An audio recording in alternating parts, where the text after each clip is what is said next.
ప్రేమ్ నేను మంచివాణ్ణి కాదు. హెవీగా డ్రింక్ చేస్తాను. నాకు అమ్మాయిలతో డేటింగ్ చేసే అలవాటు ఉంది. నేను అందరితో గొడవలు పడుతూ ఉంటాను అని తన గురించి తాను నిషాకి బ్యాడ్‌గా చెప్పుకుంటాడు. అలాగైనా నిషా పెళ్లి వద్దని చెప్తుందని అలా ప్రేమ్ చెప్పుకుంటాడు. అయితే నిషా మాత్రం నాకు ప్రేమ్ ఇష్టమే అని అందరి ముందు కుండ బద్దలు కొట్టినట్లు చెప్పడంతో ఇక ప్రేమ్ కంగారు పడుతూ ఉంటాడు. నీ ఫ్రాంక్‌నెస్ నాకు నచ్చింది. అందుకే నేను నిన్ను పెళ్లి చేసుకోవాలనుకుంటున్నాను అని నిషా చెప్పి వెళ్ళటంతో ఇక ప్రేమ్ కంగారు పడుతూ ఉంటాడు. తర్వాత చామంతి సర్టిఫికేట్లని రమాదేవి కాల్చబోతూ ఉంటే హర్ష అక్కడికి వచ్చి చామంతి సర్టిఫికేట్లన్నీ లాక్కునేస్తాడు. ఇవ్వండి, ఆ రామచంద్రయ్య కూతురు చదువుకోవటానికి వీల్లేదు, అదంటే నాకు అస్సలు నచ్చదు అని రమాదేవి అరుస్తూ ఉంటే ఇక హర్ష రమాదేవిని చెయ్యి ఎత్తి కొట్టబోతూ ఒక్క క్షణం ఆగిపోయి, చామంతి చాలా మంచిది, అందరికీ మంచి చేస్తుంది, నీ బుద్ధి మార్చుకో రమా అని తిడుతూ ఆ సర్టిఫికెట్లను తీసుకొచ్చి చామ్ చేతిలో పెట్టి ప్రేమ్ని తోడు ఇచ్చి కాలేజీకి పంపిస్తాడు. అలా చామ్కి అడ్మిషన్ దొరకడంతో చాలా చాలా సంతోషపడుతూ ప్రేమ్కి కృతజ్ఞతలు తెలుపుకుంటూ ఉంటుంది.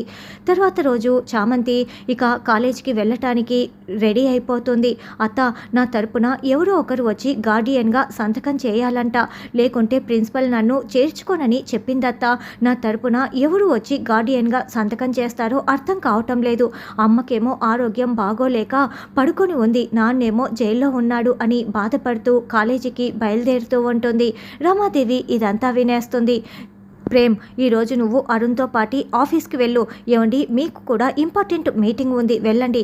చంద్రిక, నువ్వు ఆ పని ఈ పని అంటూ ఇంట్లో లేకుండా వెళ్ళావో నేనేం చేస్తానో నీకు తెలుసు కదా అని తలా ఒకరికి తలా ఒక పని అప్పచెప్పేసి చామంతితో ఎవరు వెళ్లకుండా చేస్తుంది.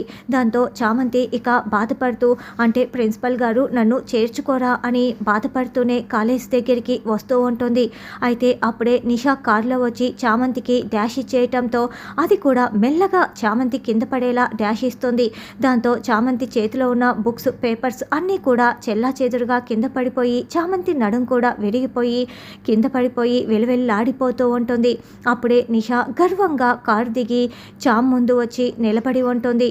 ఇదంతా చేసిన నిషాకి చామ్ ఎలా బుద్ధి చెప్తుంది, ఇప్పుడు చామ్కి గార్డియన్గా ఎవరు సంతకం చేస్తారు అన్నది రానున్న ఎపిసోడ్లో తెలుసుకుందాం.